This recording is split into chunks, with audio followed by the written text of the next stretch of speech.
Welcome everybody back into Nerd Sesh. As always, I'm Carson Brabber, and alongside me is Logan Camden, and the NBA season is now fully underway. We had opening night on Tuesday, and that was great, but yesterday we had our first full slate of action, 12 basketball games, and from those 12 games, we have a number of opening day takeaways, we'll call them, that we're going to give you guys today.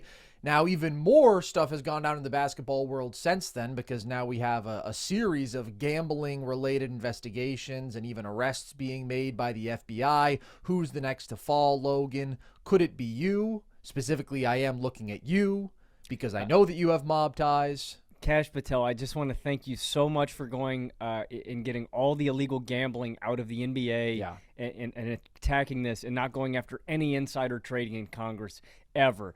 Thank you, guys. And you were telling me that you were a really big fan of when he fired that guy for having the pride flag at his desk. Yeah, I was a really big fan of when they just kind of brushed under the table that a congressman had like a Nazi flag overlaid with the American flag. You know, they were just, it's just like a coincidence, you know? And you were saying you really liked how he handled all the Epstein stuff, if I remember correctly. Brilliant. Yeah, brilliant. I couldn't have done it better myself. So, Mr. Patel, as always, we thank you so much for everything that you're doing. Salute. We'll talk about the gambling stuff going on later, but first, Logan, we have to talk about the transcendent performance that we witnessed last night, the ethereal being that we were so honored to watch play the game of basketball, if you can even call it that. It felt like it was something more. What do you take away from Victor Wembanyama's performance last night? I mean, Victor Wembanyama is just going to be the best player on the planet in year 3, right?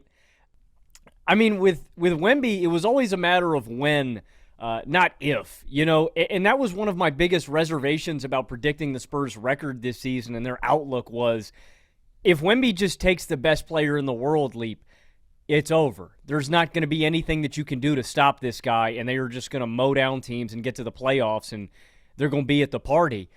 Wemby gave you 40, 15, and 1 on 15 of 21 from the field, 1 of 2 from deep, and he shot 11 of 12 from the line.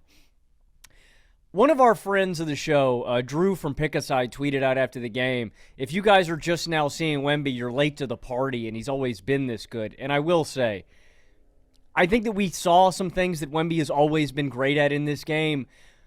The rim protection, the defense, the easy alley-oops. He does shit that I've never seen before routinely in every game that he plays.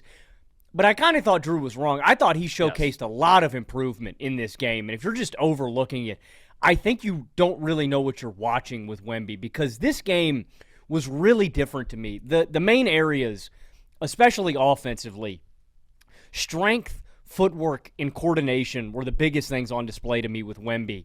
And I'm just going to run you through some of the plays. There's this one play with AD where he backs AD, just drops his shoulder into his chest twice, gets right into a hook shot.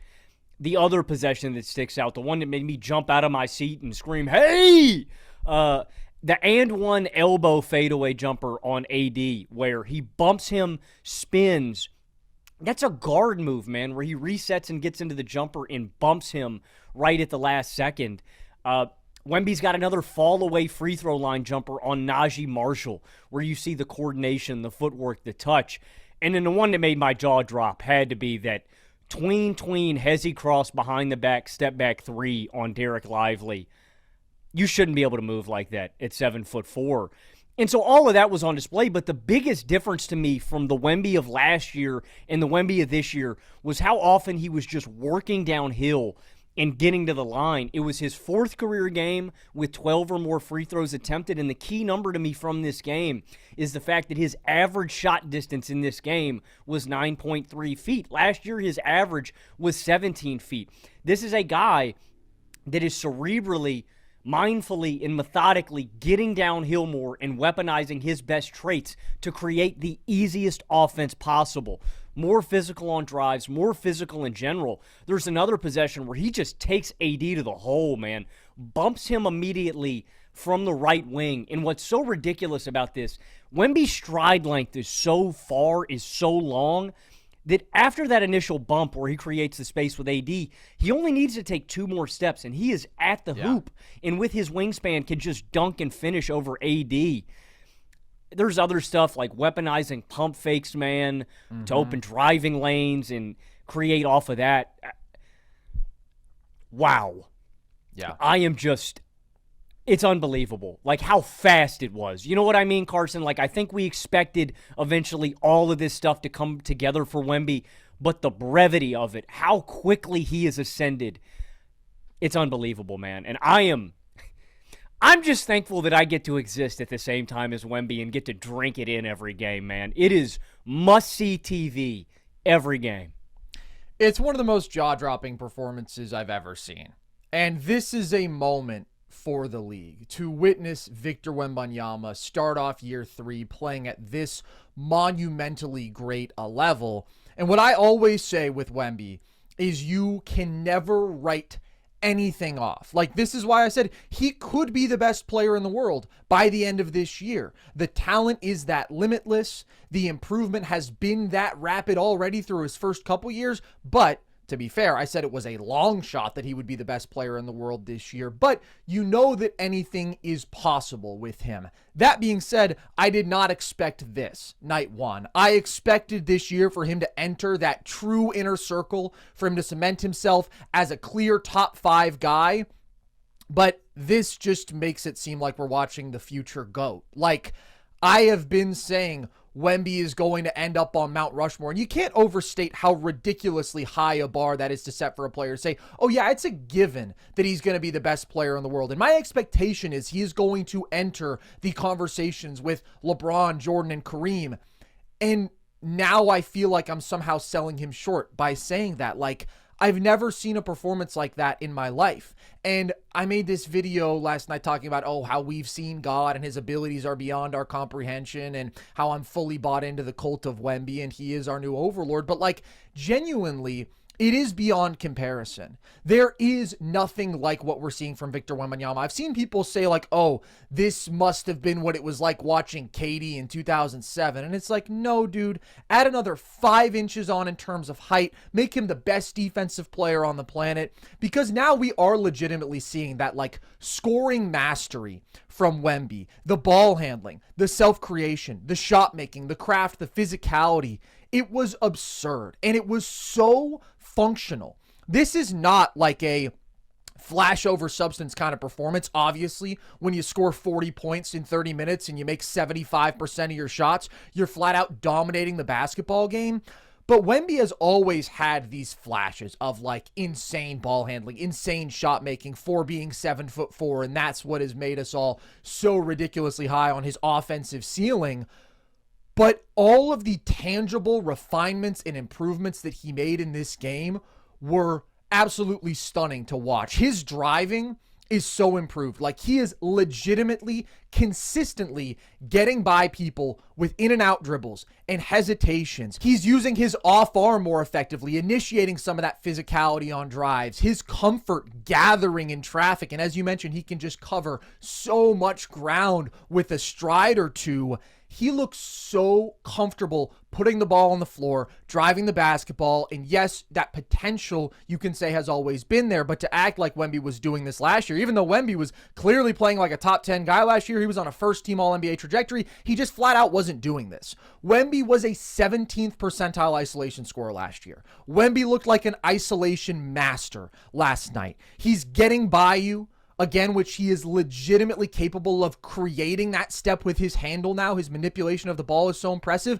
And then he can also snatch back and rain step backs on you like we saw in that 4-point play. That's like one of the great sequences in NBA history, it feels like. Obviously, there's no stakes, but for him to have that thunderous block on Lively, make him look like a child, and then go down the floor and have a 4-point play off a step back three. This is a Derek Lively that they say that has grown 2 inches over the past year. That's 7'3", apparently, Derek Lively now. And both these things can't be true. Lively can't be 7'3", and Wemby can't be 7'4". Like, Wemby probably is legitimately 7'5". Wemby apparently grew over the summer. Just so ridiculous, man. It's so ridiculous. But I say that's like one of the great sequences in NBA history, and yet I know we're going to see it so many times from Wemby, stuff like that. He's already got one of the greatest highlight reels in league history, and we are 120 games into his NBA career. Another thing about Wemby, where like he just normalizes the unfathomable. I've seen people say like, oh, he's going to do to the 5x5 what Russ did to the triple-double. I just think that's silly. It took Russ a long time to break Oscar's triple-double record. I mean, Oscar had 170 triple-doubles in his career, if I remember correctly. Wemby is actually going to make the 5x5 routine, and nobody has ever done that. I think Akeem is the only guy ever with multiple 5x5 games. Wemby is just of a different planet. He's of a different breed. But it really is about the scoring in this one. You mentioned the post-up footwork and physicality is so improved. I mean, multiple step-throughs and leaning jumpers versus Anthony Davis. He had the one play where he went right into his chest and just put a beautiful little hook over him. Like, that level of post-up proficiency is an addition to Wemby's game. For him to be that dominant in that sphere, and then he's just barbecuing people with spins and pump fakes. He's got endless counters, and if he doesn't have his dribble and he gets you to bite on a pump fake, like, then he's perfectly timing the cut off a give and go there. He's just not only this absolute physical freak who now has this masterful craft, his feel, his smarts are so good. And that's part of making use of all your counters. It's like whatever you are going to try to take away from Wemby, he's going to be able to get to something else. And all of these things that he has are such major weapons. Like the play where he pump fakes over PJ Washington, gets him jumping, right? Because, I mean, the shot making has just been so ridiculous. This is as Cooper Flagg is coming to double. Wemby drives around the double. AD comes over to help and obviously contest the shot. And what does Wemby do? He reverses and like just obviously slams it home. It's utterly absurd, the number of things he is capable of doing on any possession right now. It just looked like the game was moving in slow motion for him. That was the level of control we saw from him offensively. And he's 7'4". He's 7'4", like he's just unaffectable. He's unguardable if he is going to put this level of skill and comfort forward. And there's a number of just like straight up, oh yeah, he's 7'4" plays from Wemby today where he's just dunking from anywhere on anyone in the dunker spot off the roll, making AD and Derek Lively look like children, man. And then of course on the other side of the ball, he had 3 blocks and a steal and 15 rebounds because he's the best defender alive. But this level of elite scoring on ball, from the perimeter, from the post, creating for himself, it's just different from what we've seen before. Like Wemby looked like a guy who can score 30 points per game this year. And he did this to the Dallas Mavericks, Logan. This is the biggest front line in the NBA. They are starting 2 centers and 2 damn good defensive centers. I would say arguably the best defensive front court. You know what I mean? Like yeah. It's crazy. And he made them look like little kids. Nobody could stop what he did yesterday. And it legitimately just makes me wonder if the ambitions for Wemby have been big enough. Like, Logan, you said that Wemby was going to average 35, 10, and 7, and I said, okay, that's a bit much even for me, even somebody who thinks this on these Mount Rushmore trajectory. No, I don't think I was woken up. I know, bruh. You were right. There's literally nothing that is not possible, that is not reasonable for this guy. And like what I've always said about Wemby is he's going to be a great offensive player, but his greatest value is always going to be his defense because I think he'll be the best defender of the modern era. And now I'm like, well, what if he's actually just as impactful offensively? Like, what if he makes a case for being the best offensive player on the planet too? It just feels like literally anything is possible, and it feels like the sport kind of changed right before our very eyes, where it's like, yeah, the time is now. Well, he's going to be the greatest. Well, you know how like we go through these eras in basketball, and people like to, crown them. We had the Magic and Larry era. We had the Jordan era. We had LeBron, the Curry era.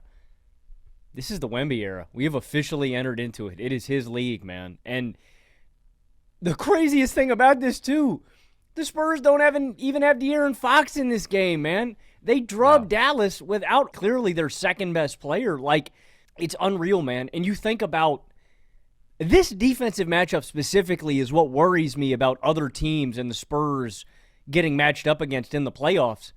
I mean, Carson, if AD, Lively, Gafford, PJ, Cooper Flagg, if they don't have an answer for Wemby, who the fuck does? Like, it just makes me think that in a hypothetical playoff series, what do you do? What is the game plan? Like, you just come in there and wave the white flag, man? Like, he looked unstoppable. And against this personnel, I don't know what you do.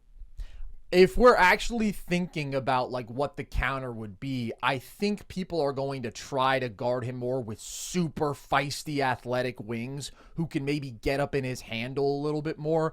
Obviously, he can shoot over top of them. And like I said, I don't think anybody can do anything with the version of Wemby that we saw last night if he's going to be that great as a shot maker. That was just a titan that we were watching, a basketball god, literally.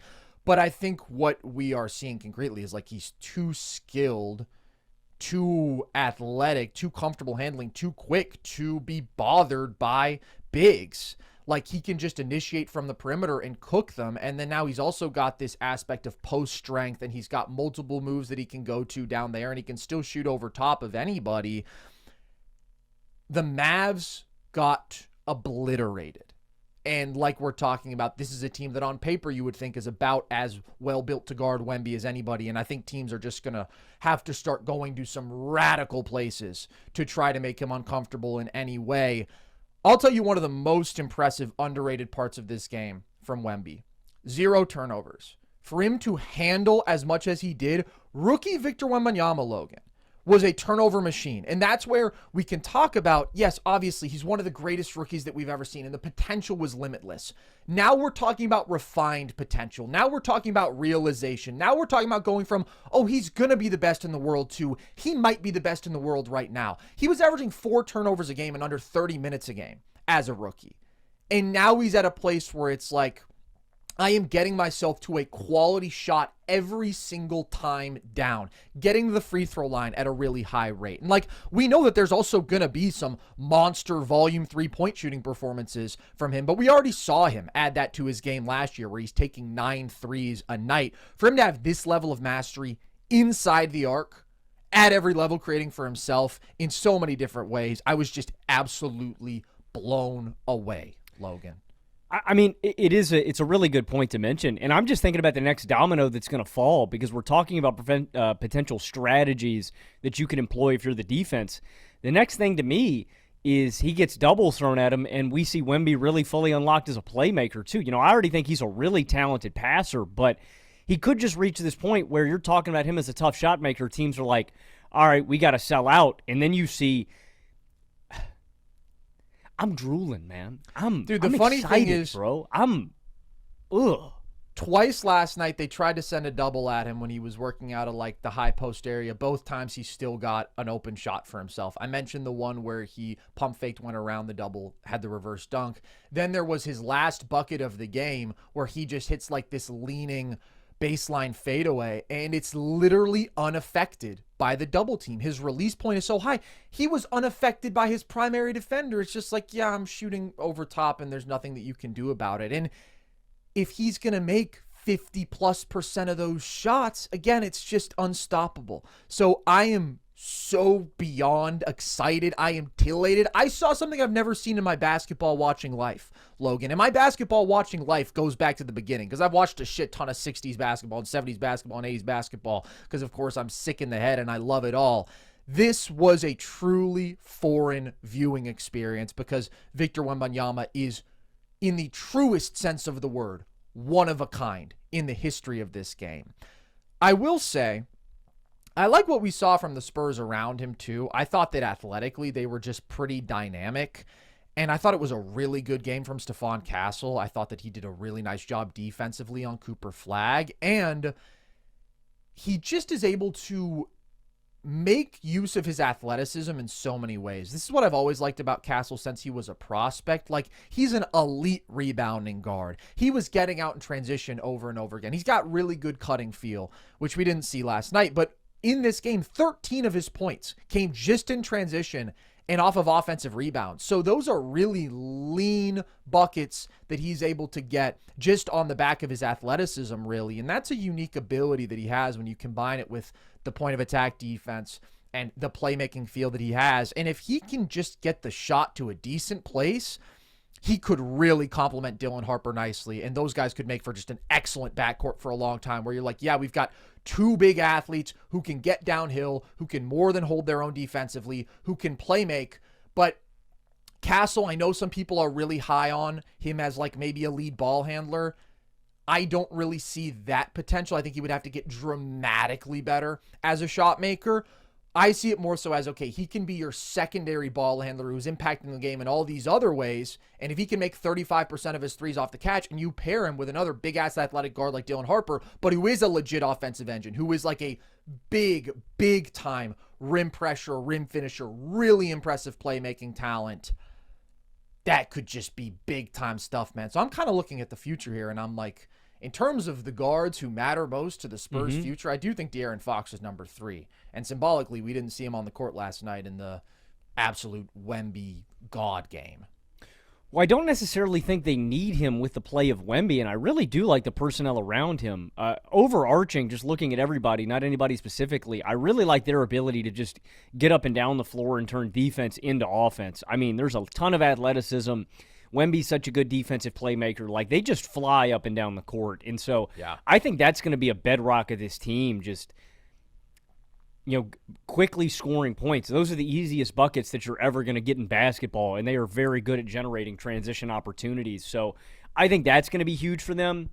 And, again, to reiterate one of the points I made at the beginning, not just for the future, I think they could be good this year, man. Like, I like this team a lot more than I thought I was going to like them coming into the year. Barnes and Vassell as release valves on the wing. Luke Cornett now can give you double big looks or just hold his own at the 5, and he's a really good player. Like, Champagnie, I really like as a supporting player in this rotation. So I just like a lot of what the Spurs got going on. Obviously, this is made by Wemby, right? Like, this team is a 30-win team maybe without Victor Wembanyama, but I like the supporting cast around him, and I think that they could – I think a playoff push is definitely on the table, and maybe a playoff victory. I mean, again, like you said, dude, we can't put expectation. Even I, with the 35-10-7, man, who knows? I don't know, man. I think it could happen this year, though. I think they could be in the playoffs. I think Wemby winning MVP is very much on the table. Like, whatever you had, man, throw a stick of dynamite in it and blow it up. Unless you predicted this for the Spurs, in which I tip my cap. I just didn't expect it to be this quick. Well, when we were talking about the MVP race, I was like, yeah, I think it's going to be a two-man conversation, because even if Wemby can get to the level of Shea and Jokic this year, which I said was possible but not expected by me, the team success isn't going to be there for the Spurs because the roster isn't good enough. I still lean on the side of that being true, but again, you can't write off the possibility. It's like if Wemby wills this team to win 52-plus games, and it's just like one of the great floor-raising jobs in NBA history, and he single-handedly makes them a very good defense. Not literally single-handedly, but he's overwhelmingly responsible for it, and then he's also a 30-point-per-game scorer with elite efficiency. Like, he could just be in those conversations very clearly with the absolute best of the best all-time greats who are at the peak of their powers right now. And Victor Wembanyama is 21 years old, Logan. We're one game into year 3. So I think maybe the inclination from some will be to say, holy shit, Wemby is God. De'Aaron Fox is coming back. The Spurs can be contenders this year. That's where I still don't think the roster is talented enough. But can Wemby will them to win 50 games this season? Yes, that is on the table. And that's just a product of him like taking an even bigger leap than I expected. Apparently having taken that leap. And it really could be one of the like all-time carry jobs this year that we see from Wemby. I will say, though, long-term, Dylan Harper, I'm so bought in. I mean, I absolutely loved him as a prospect, and I just love everything that we've seen from him. I think he is such an impressive driving guard. I think he's got good feel. I think he's got it all. And 15 points in 23 minutes in his debut, impressive. I think that shot's going to start falling too, man. I know that's a swing factor with Dylan, but he puts that together, man. He's a total package. Let's talk about the other side of this, because Dylan Harper, number 2 pick, very impressive. The number 1 pick, Cooper Flagg, had a rough showing. And what we saw in this one is that the ball handling burden that has been put on his plate is going to be a real struggle for him to deal with until Kyrie comes back. Not every night is going to be rough like this one was, but just in terms of him being that like dependable primary ball handler, I don't believe he's capable of that yet. His handle is the thing in his game that has to improve. This is what we've been talking about. And last night was bad on that front. Like, no joke, Evan Mobley was handling better against pressure than Cooper Flagg was. So that's not ideal. He has a possession early in the game where Castle just like takes the ball from him. And because he's not confident in his handle and his ability to break down a really good perimeter defender like Castle off the dribble, there's just a lot of settling from Flagg. And we've been seeing that trend as of late. And this is what is so obscenely hard. It's like, this guy is one of the most complete prospects we've seen in a long time. And yet you take the biggest question mark about him right now, that ball handling, and you say, not only do we need you to do that, we need you to be our point guard.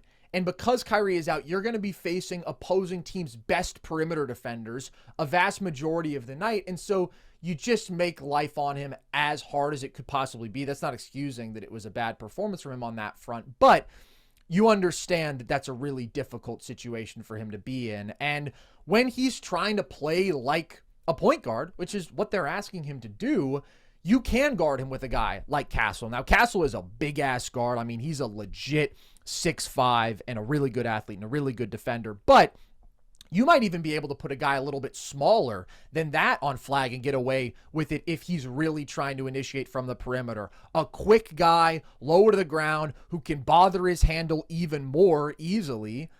So I think the counter to that going forward for Dallas has to be manufacturing more post touches for Flagg so he can attack smalls. I thought the best possession of the game from him came where he took a little handoff in semi-transition and he turned it into a quick back down. He goes right into the body of Champagnie, touch shot over him. He had another nice post-up possession where he drew a foul. Like, you just need to put him in more spots like that where he can use his size and strength, and he isn't trying to break down those smaller, quicker guys off the dribble because he's just not good enough at that. But we saw him be extremely effective and efficient as a post-up player at Duke.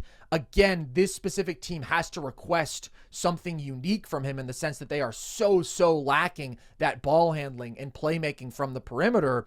But I don't think that means that you should put Flagg in a spot where it's like a bunch of stagnant ball screens, especially the isolations. Like, we just saw too many of those last night.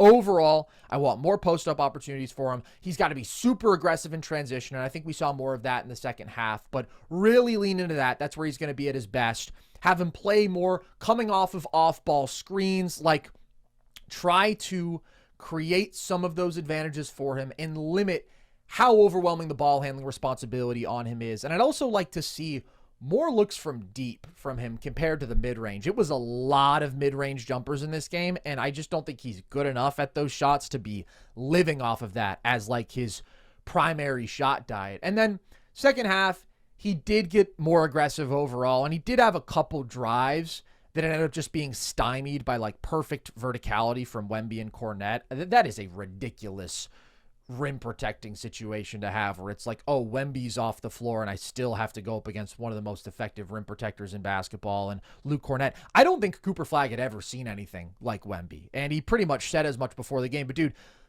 I think it was his second touch of the game.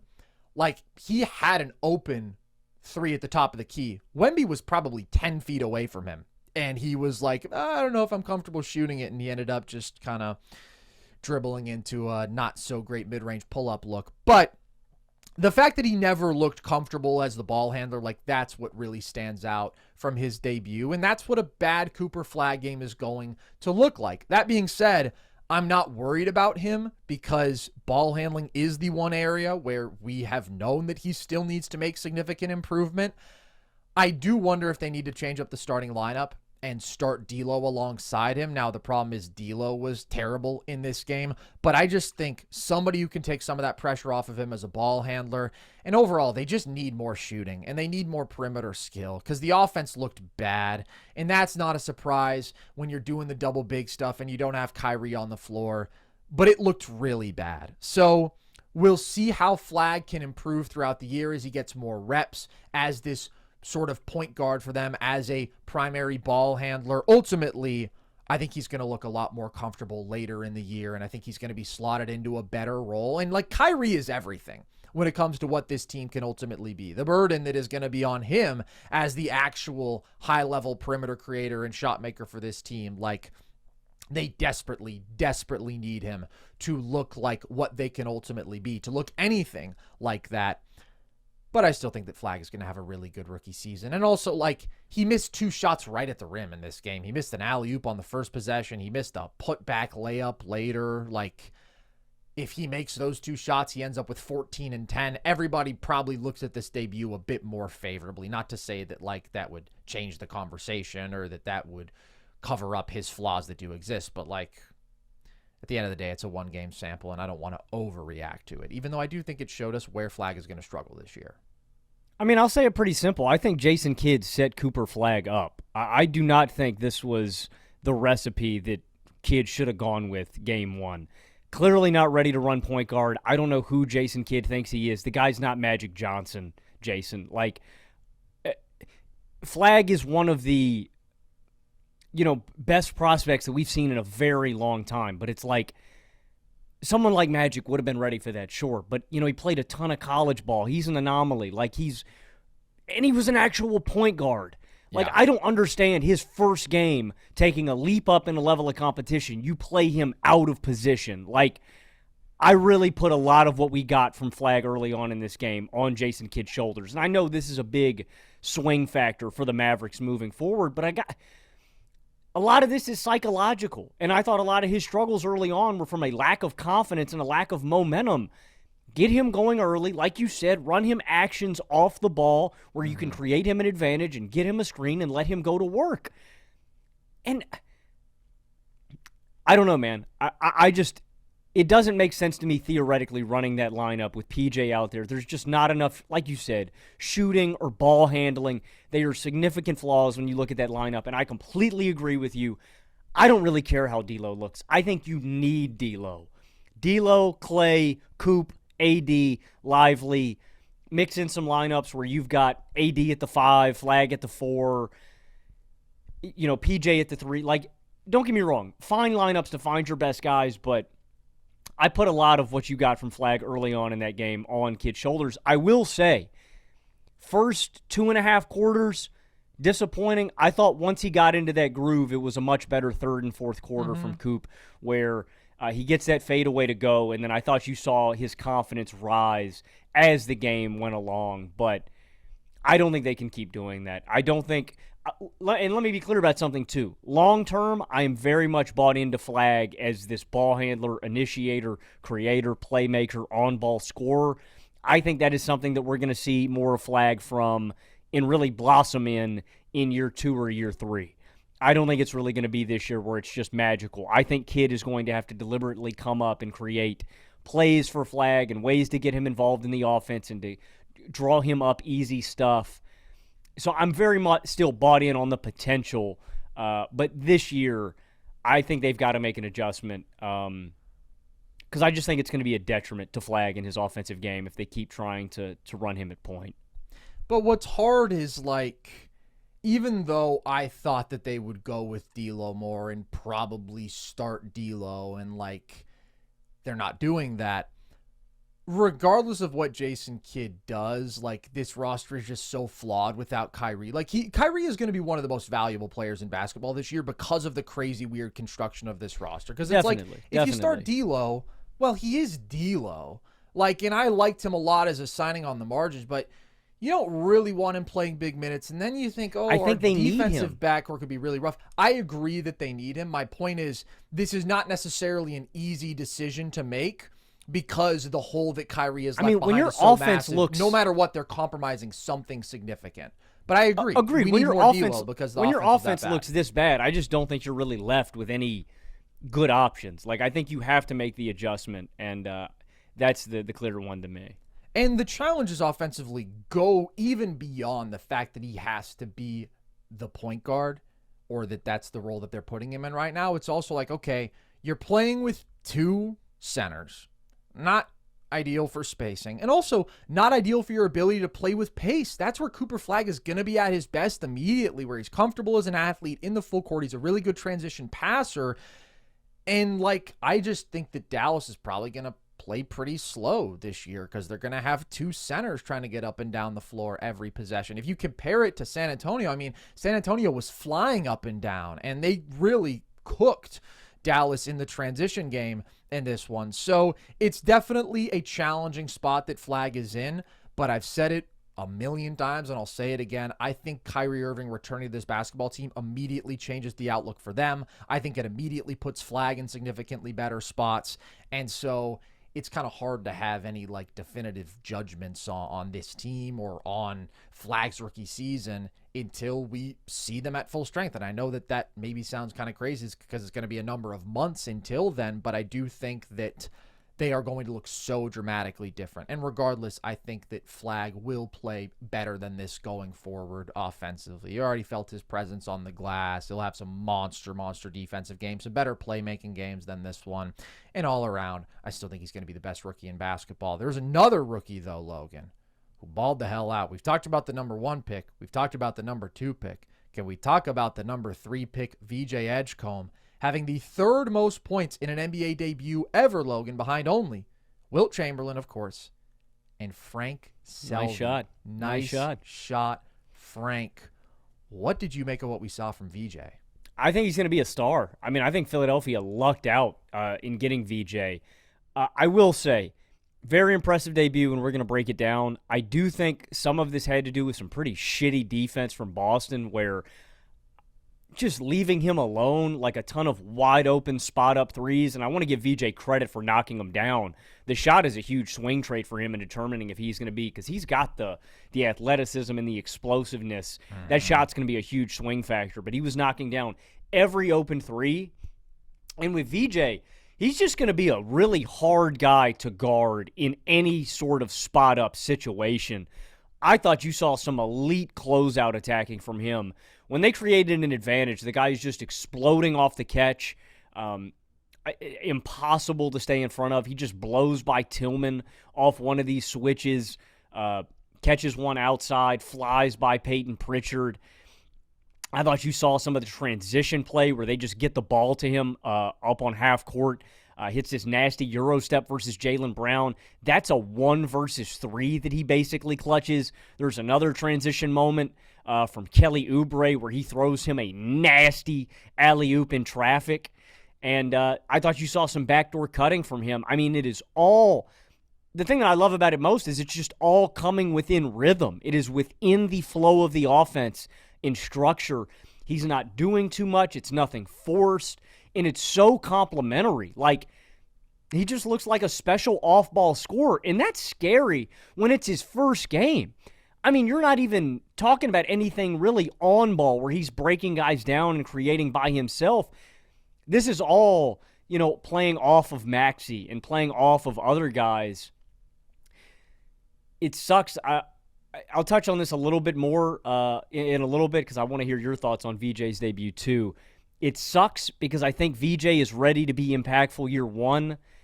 I unfortunately think that we've seen the last of MVP Joel Embiid. I don't think he's got any juice left in the tank to give them what they need to be a real contender this year.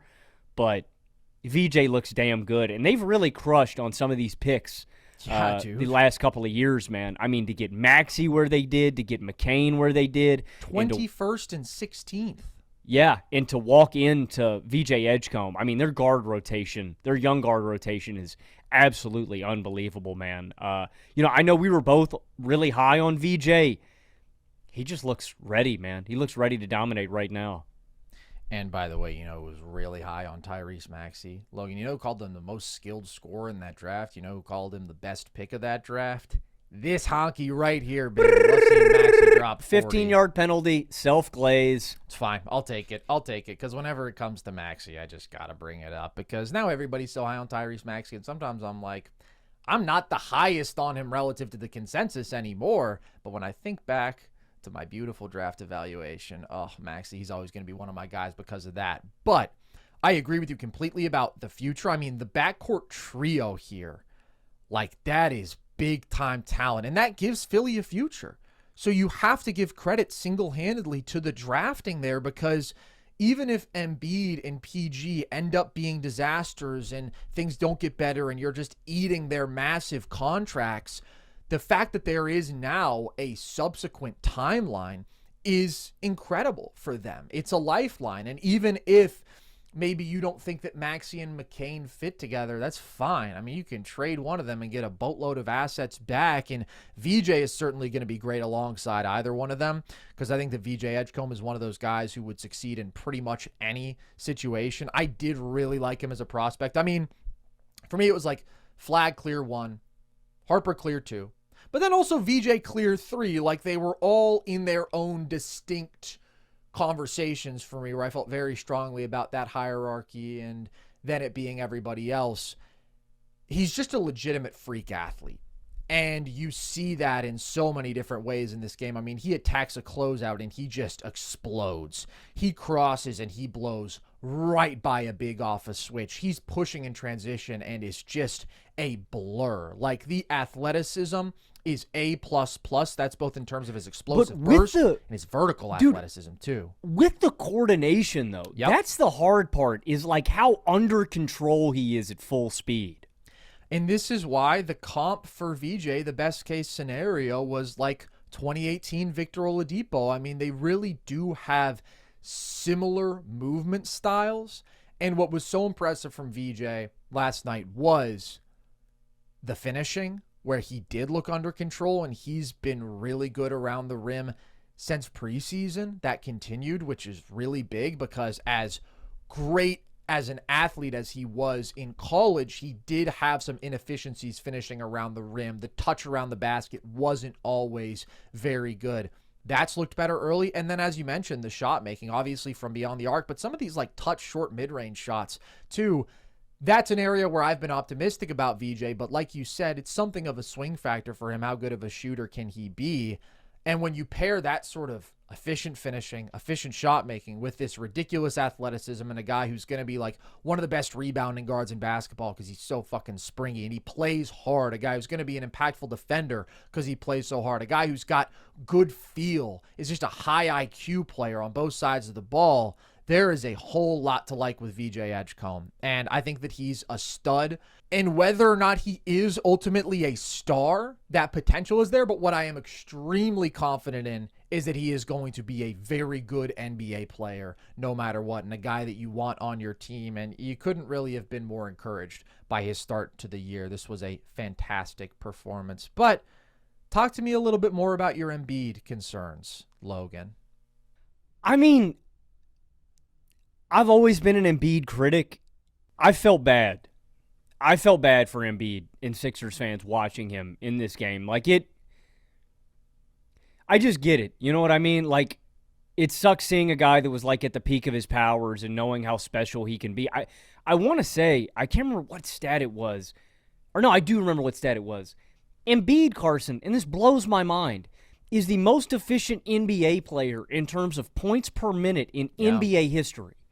Like, and I don't know if I ever fully appreciated Embiid at the peak of his powers, but watching him now, I think I did take that guy for granted a little bit. He just looks so stiff. He looks so slow.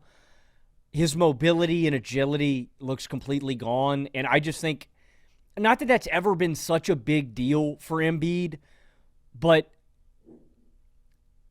like when I think about him and how he can impact winning, I think he's going to be the least impactful he's ever been as a defender in his career, where that was a huge component of Philadelphia's defense, his impact as a rim protector and vertical athlete on the interior and being a big body there, his ability to just get up and down the floor consistently. But really, like, offensively, I mean, he was just relegated to being a jump shooter. Yeah. And when I think you combine what we saw last night with what we saw all of last year from Joel Embiid, this is a roller coaster going downhill.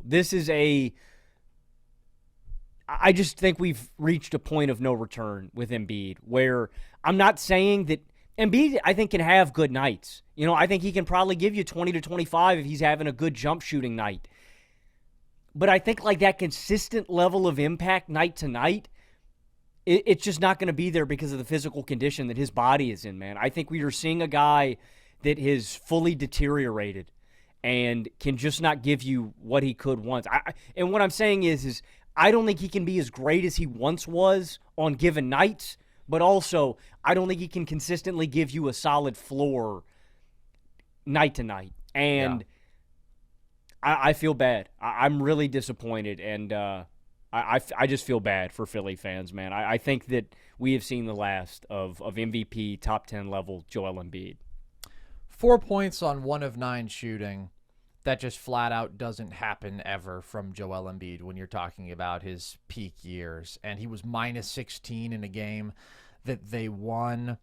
I definitely agree that MVP Joel Embiid is gone and not to return. My hope for this year was that he could be like a top 15 player and that he could stay on the floor for 40-something games. And with him doing that, he'd still be really impactful in his minutes. Even having lost some athleticism, he'd still see like a lot of these really aggressive coverages dealing with him as a scorer, and he'd still be able to, through shot making and foul drawing, be a really impactful offensive player overall, and then just through sheer rim protection, be a really good defender.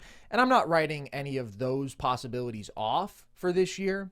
But when you are talking about, is he going to come back and play like a top 5 player and play like 2023 and 2024 Joel Embiid before he got hurt, I don't see that.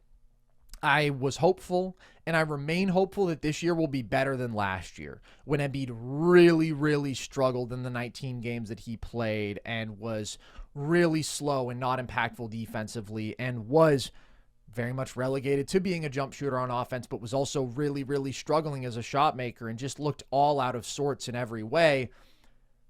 I was hoping that just he could be healthier this year and things would look better, but they didn't in this game. So the concern really is the lack of athleticism and the lack of ability to threaten people off the bounce like he used to. Like, Embiid has always been a jump shooting big, but he was also, like, at his best, this 300-pound dude who was also really effective as a driver. And so he had this ability to threaten you downhill that then kept you honest. So when he got to like his 1 dribble, 2 dribble pull up, like, you had to give him a little bit of space, and that was an automatic shot for him. Right now it feels like you can just play up on him very aggressively, and he's not able to punish you for that by getting by you or by getting to the line in this game. I do still think he's a really crafty foul drawer, and I think he'll get himself to the line probably 8 times a game this year. But is it going to be 11, 12 like it was a couple years ago? No. So I'm not going to say anything definitive about Joel Embiid. I hope it looks better. Although the one definitive thing I will say is what you're saying, that yes, I think hopes for him returning to that truly elite level are gone. However, is there still just enough skill for him at his absolutely massive size to still be an impactful player and be the best player for this team that can get to the playoffs? And with VJ playing like a really good rookie and Maxey playing like a star guard and a nice group of wings, like, could they be a quality team? Yeah, I think that all that potential is still there, but it was a really, really rough debut for Embiid for sure. I'll tell you, well, my second takeaway is, Logan, it's broader. I'm just watching basketball yesterday, and I'm thinking to myself, the athletic wing revolution in the NBA has been fully realized. And we've known this, but that position has been put at such a premium. And now we're looking at teams that are like fully built pretty much upon athletic wings. Like, I'm watching the Toronto Raptors, who is this team that we've talked about having some clunkiness in terms of fit, and yet they have so many athletic wings that they were just able to get out and transition over and over again in this game. 43 transition points, most in the NBA so far. They played with a 113 pace. That's fastest in the NBA so far. And so by pushing the pace so consistently, and even when it's not a straight transition opportunity, just getting into their action so quickly every time, playing with that sort of pace is the best way to mitigate they're not ideal half-court fit, because that's what we've talked about, right? Where it's like, okay, you've got a Scotty Barnes and you've got an RJ Barrett, these wings who want to be driving, who aren't reliable shot makers, and you're playing them with a non-shooting center in Pirtle, and there's just going to be some weirdness there in terms of spacing and role maybe. But when you just say we've got a bunch of athletes and a bunch of dudes who can handle and who can drive and get downhill, let's just go. It looked pretty good, man. They shot 69% on 2-pointers. And they shot the ball poorly from deep, and they didn't shoot a lot of threes, and they still put up 138. It's been almost 5 years since a team scored that many points with 6 3-pointers made or fewer.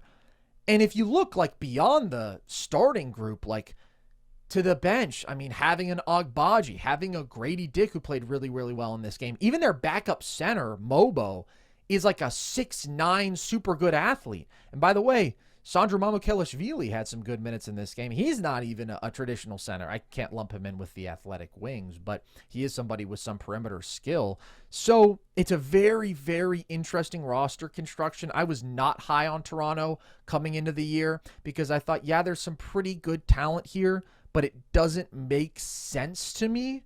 And now I'm seeing a way that it could make some more sense. This was a pretty explosive offensive performance, all on the back of the athleticism, really. And I also think that BI is very valuable for them, having somebody who's like a legitimate shot maker who can do some stuff in the half court. I didn't think their half court offense was super impressive, but like I said, they made up for that as well as they possibly could have. And then it's not just the Raptors.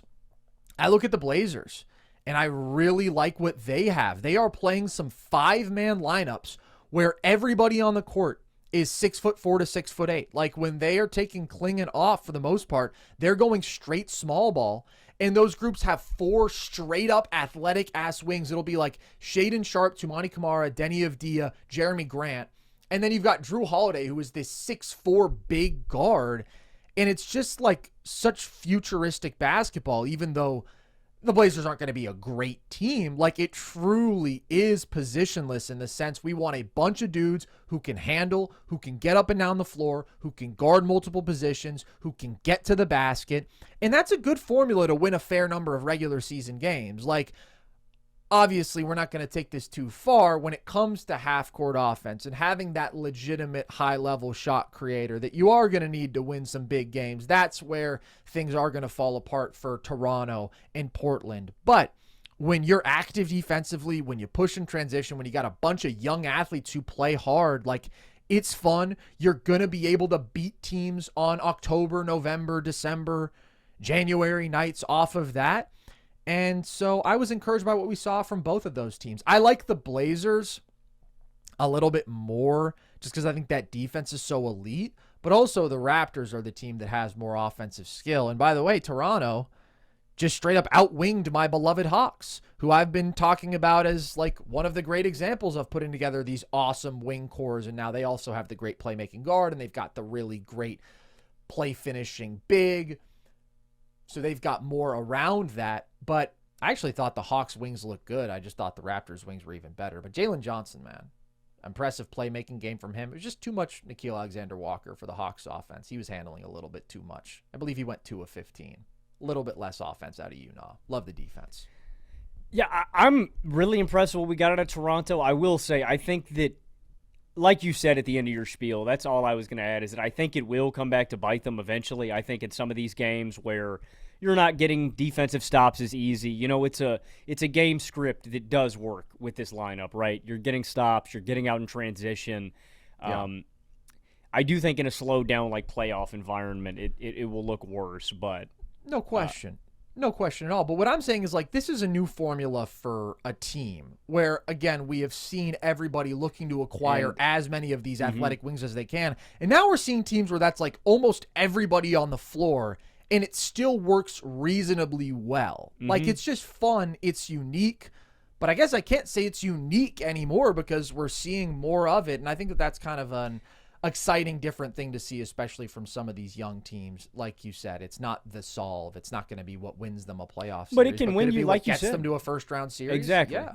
Exactly. Agbaji, I thought, was super impressive for Toronto. And then for Portland, I just love the way they get up and down the floor, man. Denny, Tumani Kamara, like they have got a lot of – and I love Drew's addition to Portland too. I really think he changes things for them and makes them a much better team this season. I also thought Klingon was super impressive in his minutes too. I know that they don't have to do with your wing take, but I like Portland a lot, man. I'm really excited about them this year.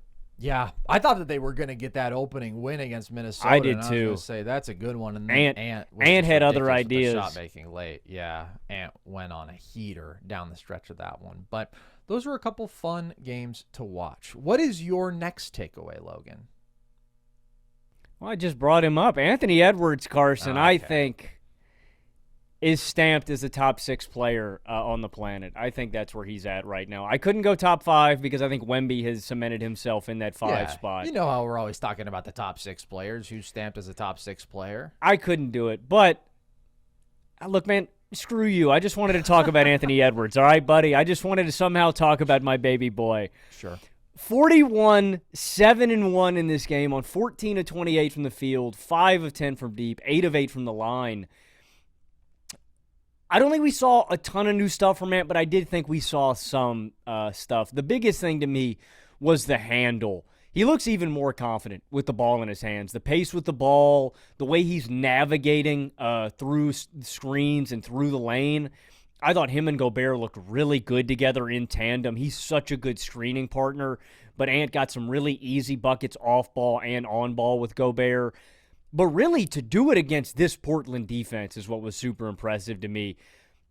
I think Portland's going to have an elite defense this season. We already mentioned some of the characters, but Kamara, Denny Avdia, Drew Holiday, like, they've got Klingon, obviously, now in the mix. Like, they have got a lot of guys who are impactful on that end, and they had nothing for Ant. The three-point shooting was impressive as always. He takes 10 of them. He knocks down 5. Biggest thing to me was what the glimpses that you saw out of him in the mid-range, though. 5 of 9 on mid-range attempts in this game. Last year, he shot 38% on pull-up jumpers. That's a pretty good number. He shot 53% on pull-up jumpers in this game against Portland. That's a big swing factor for Ant and what he's going to be able to do in a playoff environment, in bogged-down situations where the spacing isn't great. So, again, we're not sending the cavalry home. This is not the ultimate leap. This is something to monitor as the season goes along. But with what we got out of him against a very tough Portland defense, I thought very encouraging stuff on the mid-range shooting and ball handling front, I will say.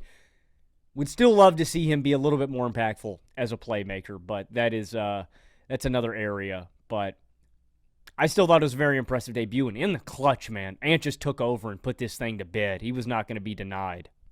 I definitely think that Ant's going to be a top 7 player this year. How about that? The one dude who I'm not willing to write off is one Wardell Stephen Curry. With what he did down the stretch last year. Yeah. Do I need to say the numbers again? 27 I games, would put 65% true shooting. No, you don't have to sell me on. I mean, I was beating the Steph drum last season to you. I would take Ant over Steph right now.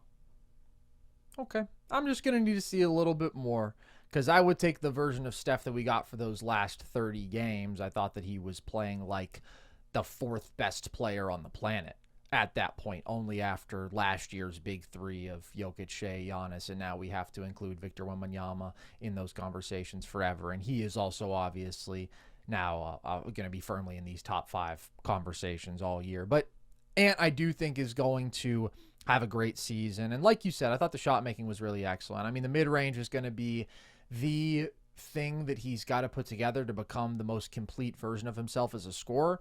I think it's been a point of emphasis for him. I thought he used it nicely in this game. And when you do compare him to some of these other guys, like I held off longer than you on the KD versus Ant thing, because I'm still really high on KD, and I just think the brilliance of the on and off ball scoring, the efficiency of it all, how consistently he can just get you 27 on 64% true shooting. I think Ant's passed him by now, though, just because Ant has an ability to carve up just about any defense as like the guy with big time volume that I don't think we see from KD as much, where I think there are ways to take KD out of his rhythm, more so out of his element with extreme physicality and athleticism. And Ant is just at a place where it's like, yeah, I can shoot 40% on 10 pull-up threes a game, and I'm capable of getting by you over and over again and getting and finishing to the rim with great volume. And then if he adds that layer of mid-range shot making, well, yeah, that starts putting him in different conversations. But just alone, the physical imposition with the volume pull-up three-point shooting, he can just take over a game. And even against a really good Portland defense like the one we saw when he's at his best, there's just nothing they can do, really. For real. Real quick, speaking of defense and perimeter defenders and athletic wings, I really like TSJ and Jalen Clark off the bench for this team, man. Those guys are disruptors, like athletic, hounds, and Terrence Shannon Jr. has really impressed me with his playmaking, man, consistently through, like, Summer League, preseason, first game. I really like that tandem off the bench for Minnesota. Well, he is in his early 40s, so he better have True, these things fair. figured out.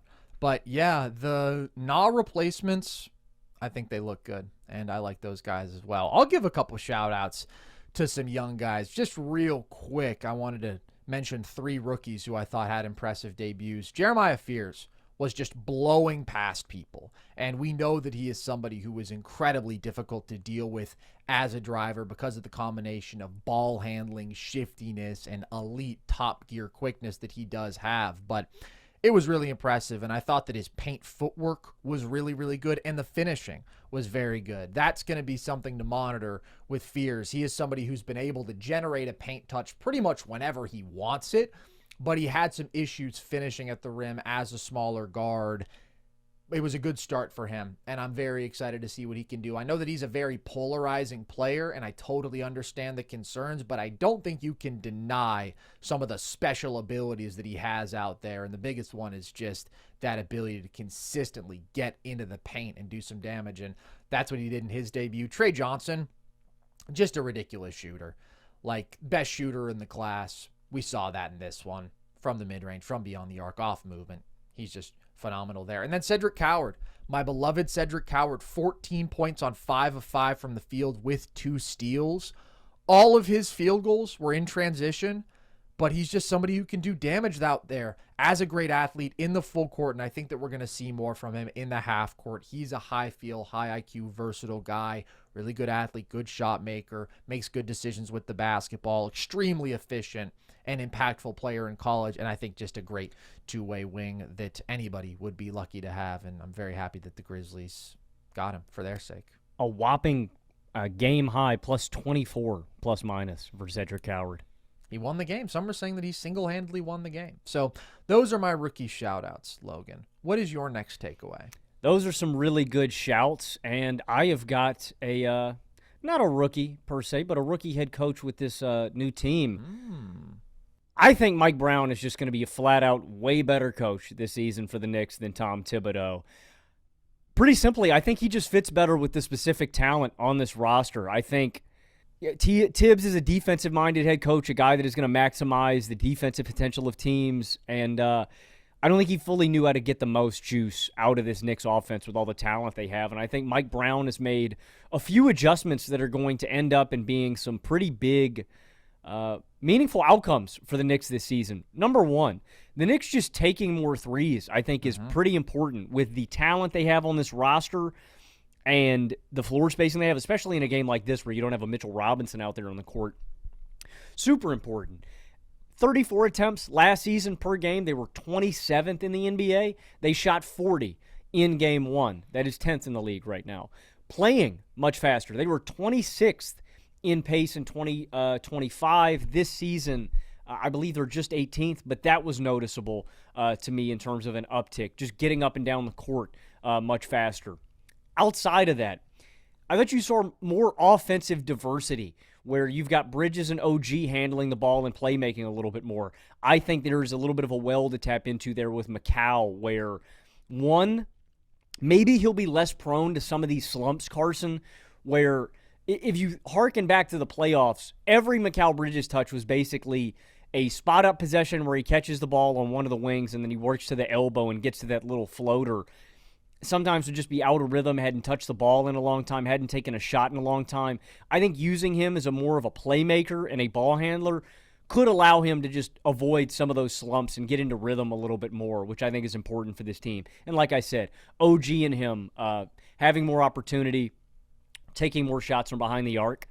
Along with that, not only getting those guys involved more, I just like the rotations more from Mike Brown in this game.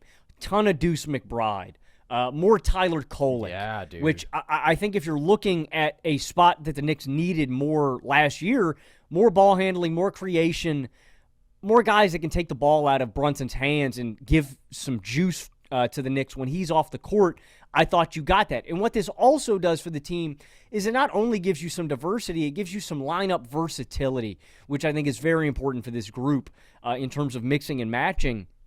Also, shout out Trey Jemison. I thought he gave them some really good minutes off the bench. And with that, I was impressed with the Knicks' defense, too. Them switching to some zone. I was impressed with the defensive playmaking. But it's really, and the rebounding. They bodied on the glass against Cleveland. And, Cleveland's missing some important pieces. I think that's important to mention along with this. No Darius Garland, no Max Strus, no DeAndre Hunter. Those are three really impactful players for Cleveland. And I want to hammer something home here. Mike Brown's going to make the Knicks better.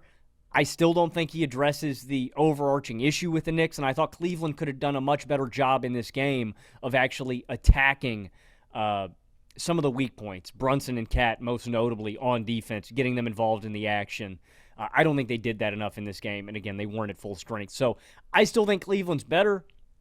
I still think the Knicks are probably going to get got in the Eastern playoffs. All of that being said, Mike Brown, I think, is going to make the Knicks much better than Tibbs. I think they're going to win more games than last season.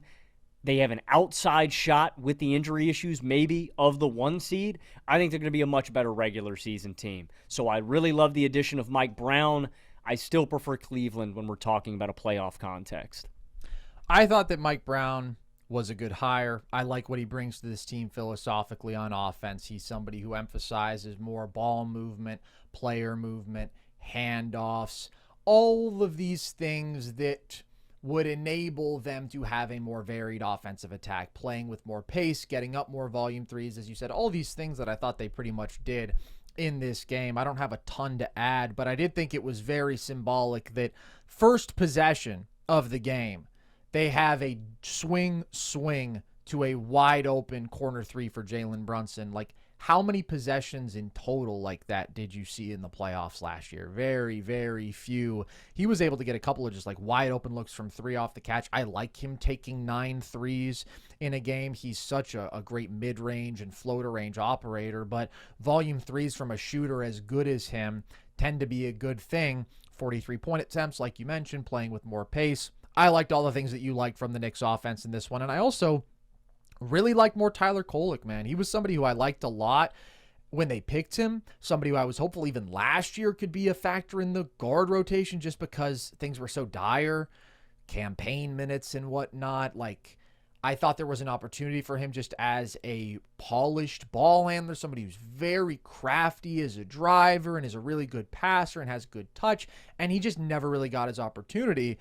I kind of wish I had talked about him more as a potential year 2 improved guy with more chances this season, because it looks like we're going to see that. I thought that he was really good in his minutes, and like you said, I thought the Deuce was really good, and I imagine we only saw Hook Porty start to counter the Cavs double big, because otherwise it has to be Deuce starting. Even then I would have started Deuce just because he's a better player, but this was a weird game because of the absences. Harden, Mitchell Robinson for New York, but much more significantly, Garland still being out, obviously, with the toe. It sounds like he's going to be back soon. But also, Strus and DeAndre Hunter, I mean, those are the 2 best wings on this Cavs team. And those guys are really important as offensive weapons, as guys who can hold their own defensively. The rotation just got weird in this one where Jalen Tyson, Cal Bears legend, I love him. He's starting. I don't know that he was ready for that. You're getting a lot of Tyrese Proctor minutes and Craig Porter Jr. Sam Merrill is starting in a big role. He shot the shit out of it. But, like, him and these Dean just Wade weren't both. the Cavs as we know them. Yeah. No, Dean Wade I thought played a good game because Dean Wade's impacting the game defensively, too. I just like Dean Wade. I'm a believer in his. So it wasn't a pretty game from the Cavs, but they're missing several of their best players. So I think if you look at a couple of, like, the key indicators for this season, the Lonzo fit was really nice. He shot the ball poorly, 1 of 7 from deep. He had a couple of totally wayward passes that he just fired like 100 miles an hour and off target, so he had a few turnovers. But overall, I think the rebounding value, the ability to push and transition, the overall passing vision and feel, he is going to be a very nice addition for them, as we've been talking about. And most significant thing, I thought Evan Mobley looks even more comfortable and even more aggressive and even better offensively. Like, that's going to get buried in this game probably because it's a Cavs loss, but the level of aggression that he came out the gates with, it's exactly what you want to see from him. And some of these plays, man, specifically the confidence in the jump shot, where we saw him already take such a big leap there last year, puts up 8 threes in this game, makes 4 of them.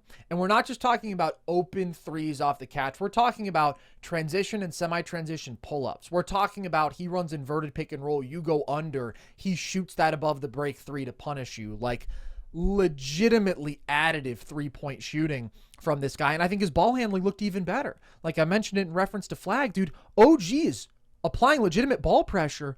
Mobley is holding up. He's not bothered. He's not getting turned around. He's not turning his back to the basket and like looking uncomfortable. He straight up beat him one time and ends up missing like a little bunny touch shot. But I just loved what we were seeing from him. I was going to say there was another possession where OG's playing really good defense on Mobley. Mobley still gets all the way downhill, and he kicks out of a shot and made a beautiful pass. I think the guy ended up missing the shot too, but yeah, as a legitimate post hub, man, initiating more from the perimeter, some of the mismatch attacking stuff. Yeah, dude. It looks like he's due. I mean, I think he's the Cavs' officially best player now with what he does and brings consistently to the table, but it looks like another leap is certainly on the table for Mobley. They had another play where they countered the ball pressure by having staggered screens set for Mobley at like half court. He just pushes right downhill, throws a lob to Jared Allen, who got fouled. Like, it's such impressive stuff from him, and you expect him to just keep getting better. But I said before the year, I wouldn't be surprised if by the end of this season we're talking about Mobley as a top 10 player, or he's firmly in those conversations. I stand by that. The mid-range utilization that we're seeing, where it's like he gets to a fluid mid-range step back, but also the post-game shooting over top of people with the fadeaways. Now, the shot making has to be consistent there, and that's a thing with Mobley. He got a lot better as a three-point shooter last year. He got better all around. He got better as a post-up player, but the touch still wasn't consistent enough for him to be like a go-to post player. It was more so he'll pick his spots and he'll be better there. They were going to him a lot. I liked the shots that he was getting to, but again, this isn't somebody who physically overwhelms you out of the post. So he's not getting to super easy shots. Like, these are a lot of short turnarounds and fadeaways, and he looked comfortable with them, and if he's making them at a good clip, that's phenomenal, and that's a big dimension for him to really take another level up offensively. And then defensively, I thought he was great too. I mean, they're putting him at the top of their zone where he's so disruptive. He's making plays in passing lanes, has multiple steals, making plays as a rim protector. I just thought Evan Mobley was great in that game and probably could have even made a couple shots that he missed and missed a couple free throws. Like, this easily could have been a game where Mobley gives you 28 and is also the best defensive player on the floor and is a hell of a lot better than his co-star in the front court, Jared Allen, who I thought sucked in this game. And I need Jared Allen to lock in, because I'm not somebody who thinks that they have to be divorced for this thing to work out, but I am somebody who thinks that Jared Allen has to play well for this thing to work out. And he didn't play well in the playoffs, and he did not play well today. It's one regular season game, but Jarrett, lock in. I'll shout out another fun game out east. I don't know that I have any big picture takeaways from this. I just thought that Magic Heat was an enjoyable watch, and I did think we saw some interesting stuff from this new look Magic squad. This game was played at a very fast pace, and one of the reasons, among many, that Orlando struggled so much offensively last year is that they played at an excruciatingly slow pace.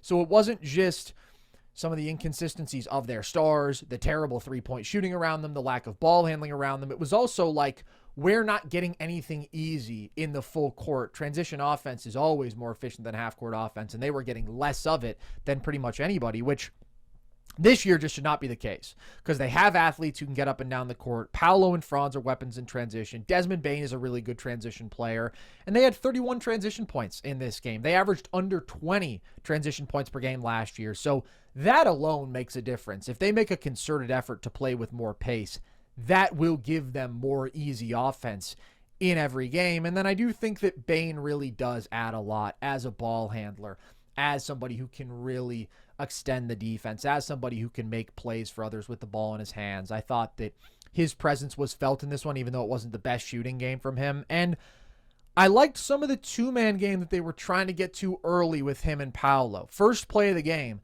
they had Paolo set a ball screen for Desmond Bane, and then Paolo threw a lob off the short roll to Wendell Carter Jr., and I was like, okay, hold on a second. My dream for Paolo has always been, I've had a couple dreams for Paolo, and I've had a couple dreams about Paolo, which I won't be discussing here because they're not appropriate for the show.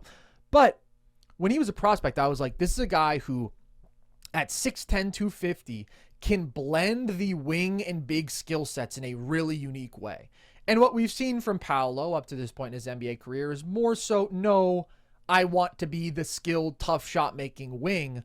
But when he is willing as a screener and a roller, I mean, he can make plays coming downhill. He is such a tank to deal with. He gets to the free throw line at this monstrous rate. And I thought he made a couple of nice short roll passes in this game. So he actually set a ball screen on 4 of the first 5 possessions, Paolo did, and they scored on 3 of those 4 possessions. So I would just say, keep that up even more so. Like more Paolo as a screener, especially with somebody like Desmond Bane, who threatens the defense so much with his pull-up shooting threat, who has good feel out of pick and roll. Like, what Orlando needs to figure out is how their best offensive players can amplify each other.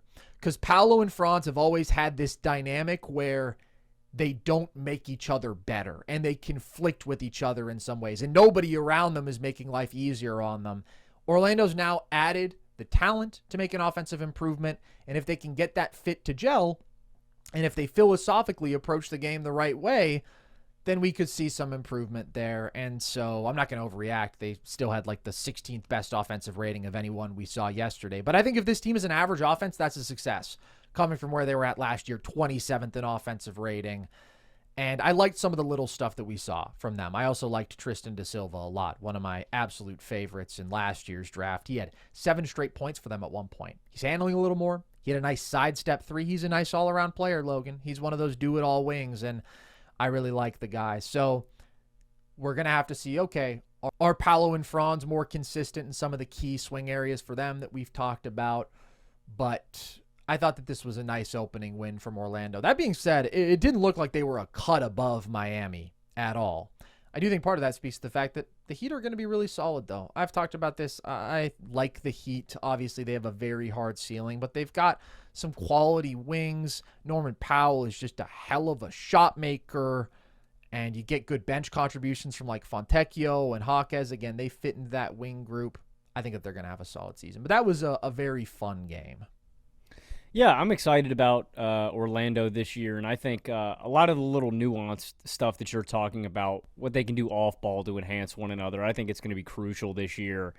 But they've got the talent in the house, man, and you don't make a move like that unless you're confident, the move to get Bane, unless you're confident in the talent you got in house. And I agree with you, man. If they can get to an average level of being an offense, I think that's ultimately a win and gives them a chance to get out of the first round. So I'm excited about Orlando this season.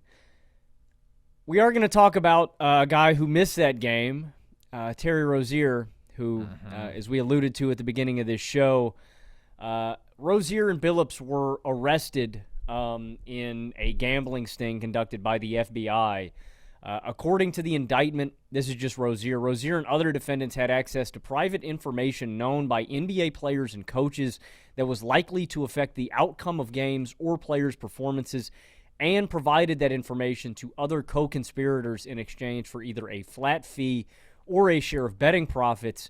Billups, on the other hand, is charged in a separate indictment alleging a wide-ranging scheme to rig underground poker games that were backed by mafia families. The defendants are accused of using... And we've all done it. This was such a wild story, man. The defendants were accused of using technology to steal more than $7 million from victims in the York area. Both Billups and Rozier face money laundering and wire fraud conspiracy charges, according to the indictments. Billups and Rozier are expected to make court appearances Thursday. Billups in Oregon, Rozier in Florida. The other NBA... Yeah. You wrote all this, or shall we give some credit to whoever this report? This was ESPN. ESPN wrote all of this. I just wanted to go by the book to not confuse any information, and I will say this is obviously all alleged. The Rozier thing, and again, I will say at this point of the pod, this is all speculative. I don't know. This is all what I am going to glean from the situation. Carson, I'm not surprised about some of the fallout that we have gotten. You and I talked about this often when the sports books were getting in bed with ESPN and NFL and the NBA. I'm not surprised that there is collusion, that stuff like this is going on. The Jontay Porter stuff, players potentially throwing games, and that being on the table. When you push gambling like this at such an excessive amount, I don't think we can be surprised by the fact that someone may want to take advantage of it. What I am surprised by is the fact that someone getting paid as much money as Terry Rozier would be willing to do this.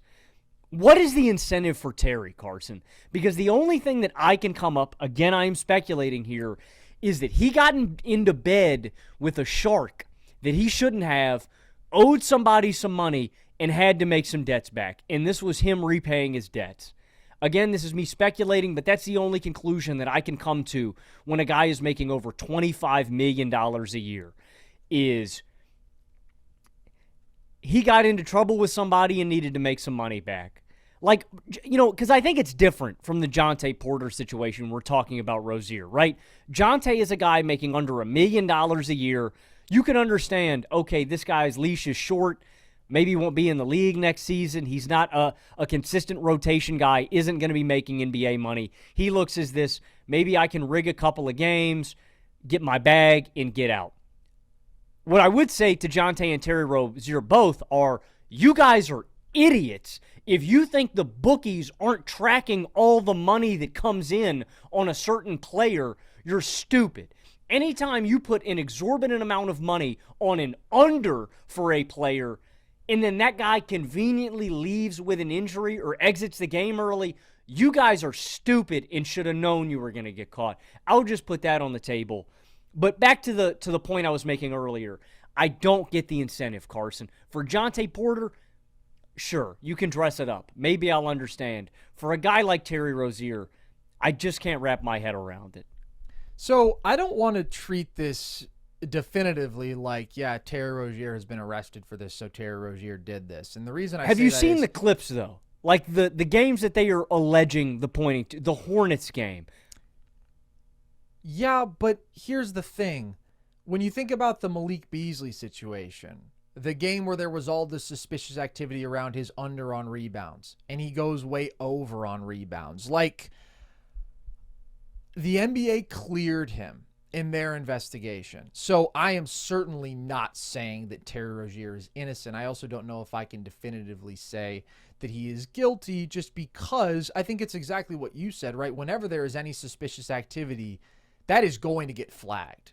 And there is immediately going to be an investigation there. I just don't think that investigation equals guilt on each individual case. I completely agree. I don't think that guilt should be implied. And I'm not saying that Rozier is guilty. What I'm saying is, to quote friend of the show, Peyton T. Gallagher, he always said, when there's a lot of smoke, there's normally a fire. And with this situation specifically, the amount of money that came in on Rozier and the fact that he left the game with an injury is really shady to me. I understand that completely. And what I think is beyond disputing is that there is a gambling problem going on in the NBA right now. The final thing I'll say to put a bow on it, it compromises the integrity of the game. And for me as a fan, that is a fuck you to me. Completely. And look, this is why I say on an individual basis, with the information we have right now, I'm not rushing to conclusions, but in a big picture sense, there's clearly a problem here. What Jontay Porter did was egregious. Jontay Porter was in discords. Jontay Porter was obviously giving out information about his own availability and basically saying, I'm going to fake an injury and like all this ridiculous stuff. There's no evidence of that, to my knowledge, of a Rozier or a Malik Beasley or any of these other cases having evidence as clear-cut as that. But there's clearly a world here in which players are participating to some extent in this underhanded illegal gambling stuff. And the motivations for that I think are difficult to assess, because even Jontay Porter, it's like, yeah, okay, he's only making $1 million. He's also got a brother who's making $40 million a year. Like, I believe personally it's much more about a personal thrill-seeking motivation, a personal inclination for gambling with a guy like Jontay Porter. You don't think so? It could be. I mean, my tinfoil hat conspiracy theorist brain wants to go to he owes somebody a debt. He's in somebody's that's pocket. Totally possible too. And that's totally possible too. We see these contracts which are so obscenely massive, and you think, how could that person possibly ever want or need for money? And then you realize how many pro athletes, and I think this is getting better, but it remains a problem, squander that enormous wealth because they don't know how to manage it properly, and they make reckless decisions. And yeah, they may have made $100 million and they may have given $100 million away. So I don't write off that possibility. I also don't think that's the only explanation, though. Like, I don't want to put too much stock in the words of Michael Porter Jr., but in one of the all-time great quotes, when he said, "My vice has always been women," he said, "My brother's vice has always been gambling," which implies this was not born out of a circumstantial need. This 100%. is who he is. And some people are like that. Chauncey Billups is doing gambling that has nothing to do with the NBA. This is a man who's made $100 million across his playing and coaching careers, and he just wants to be playing poker with the fucking mob. Like, there's a human instinct here that you can't deny.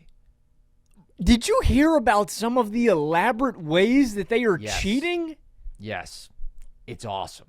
I mean, it's bad, but I think the story is, like, crazy.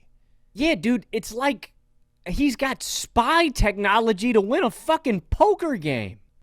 And sometimes that's what you need to get a leg up, Logan. It's madness. And we've got Gilbert Arenas playing high-stakes illegal poker games with the Israelis, and there's all sorts of crazy fucking stuff going on right now.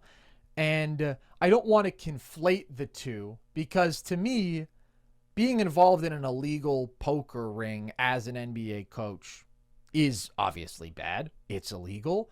However, it's very different from in any way advising people to bet on your unders, in any way compromising the integrity of any game that you are involved in. Now, there is speculation that maybe Billups also provided some information on Blazers players who might have been out of the game.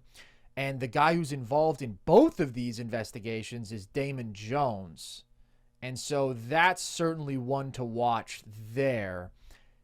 It's deeply concerning, and we've said this every time one of these stories pops up, and it just becomes true every time that another one pops up. It's not surprising. And these are the consequences of legalized sports gambling and the ubiquity of sports gambling. And it's not always going to be about financial necessity for these guys. A lot of times it's going to be, if the opportunity to do it is there and I think I can get away with it, I'm going to do it. And as dumb as that may be to all of us, it is dumb. And that's why 99% of players are not going to do it.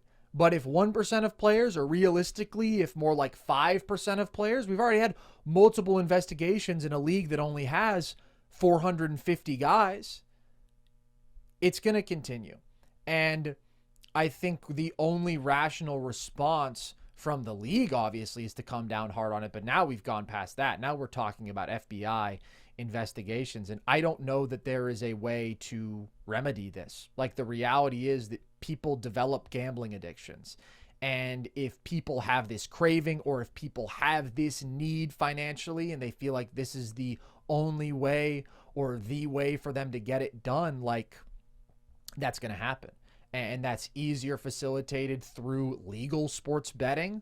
And then you got a crazy SOB like Chauncey who just wants to go play in an illegal poker game. And that's a different thing, but it's in the same family.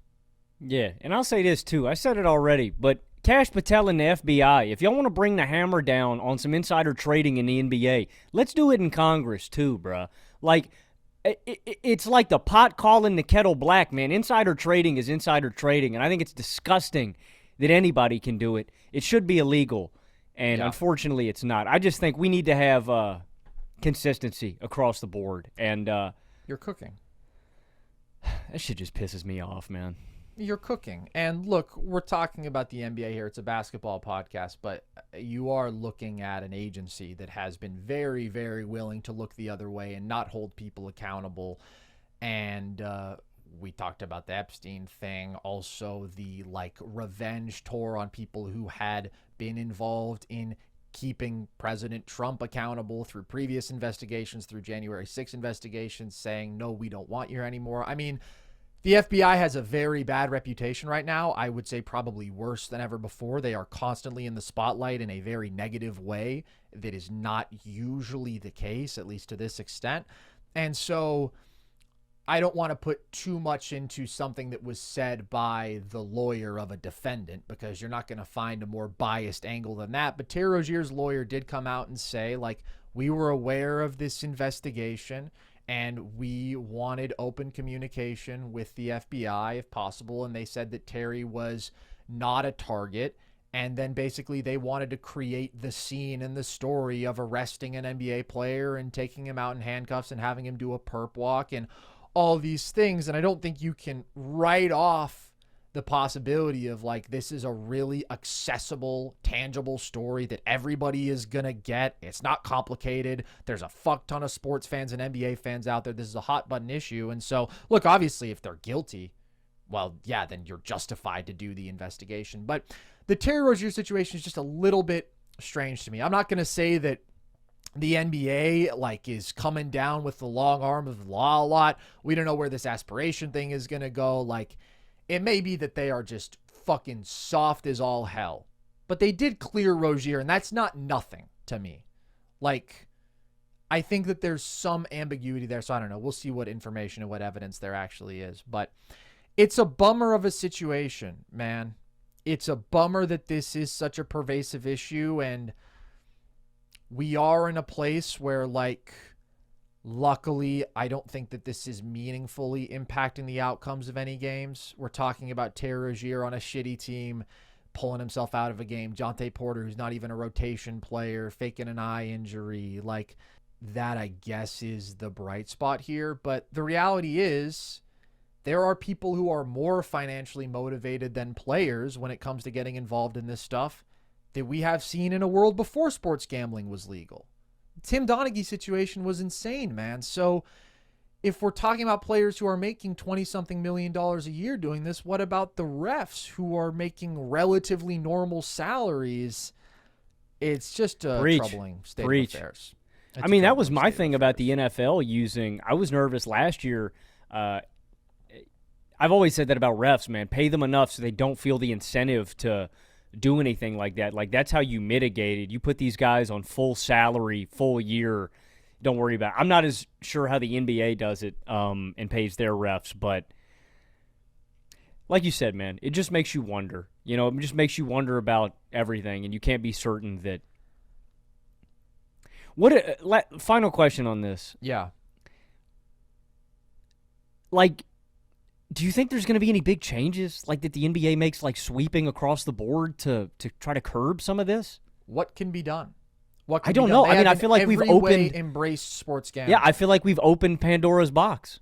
It is ubiquitous in the space, which is one thing, but for the leagues themselves to openly embrace it and to partner, it's where are you going to be able to draw the line now? You can crack down hard on players when they do it, and I think that's the only thing that they can do. It's already banned for players, and yet it's encouraged everywhere else in society. And look, the Tim Donaghy thing happened in a time before gambling was legal, right? So I'm not going to say that you were never, ever going to encounter a situation where there was a bad actor in sports who would manipulate these things.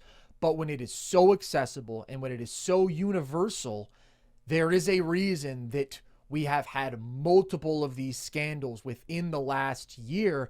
And even the Chauncey thing, man. Again, I don't want to conflate these too much, but psychologically, I do wonder if it's just when it is being put in your face everywhere that gambling is the thing to do. Even if we're talking about sports gambling, does it feel more normal all of a sudden to get in a room with a bunch of mob guys? Probably not. I'm realizing now as I really think about the level of scheme that they were pulling off, I think you're aware that that's pretty illegal, pretty crazy stuff. But it's just very, very present in this world right now.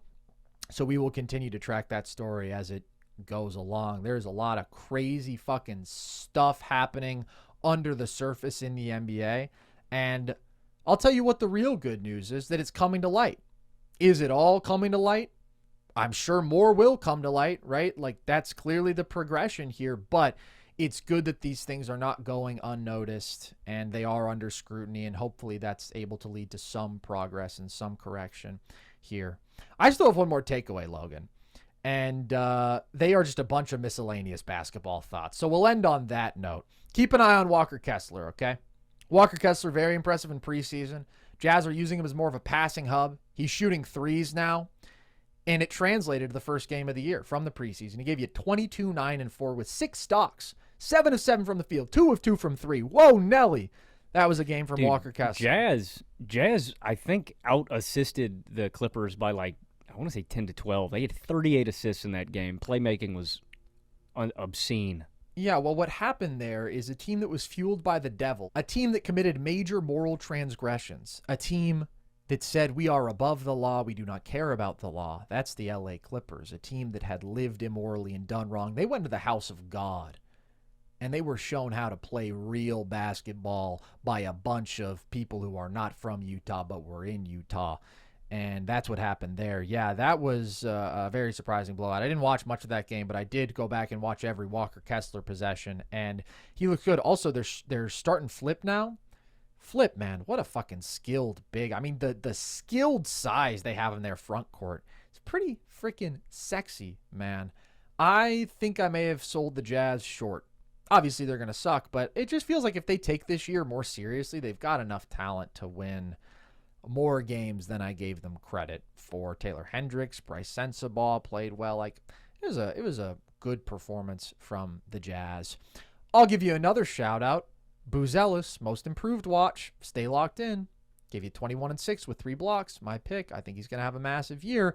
And a couple of thoughts on starting lineup changes. I like Minnesota going with Dante DiVincenzo over Mike Conley. I've been calling for that for a while. He's just a better player now. He brings you enough ball handling, enough playmaking to be the upgrade over Conley, who has just become so incapable as a scorer. And I didn't watch any of this game, but I like the fact that Milwaukee is starting AJ Green and Gary Trent Jr. and bringing Kuz off the bench. I just think the Kuz-Giannis fit is very bad. I've been talking about how you need to maximize the shooting around Giannis, and looks like they've done that. They went with the lineup that I would have liked for them to go with. Any final thoughts from you, Logan Camden?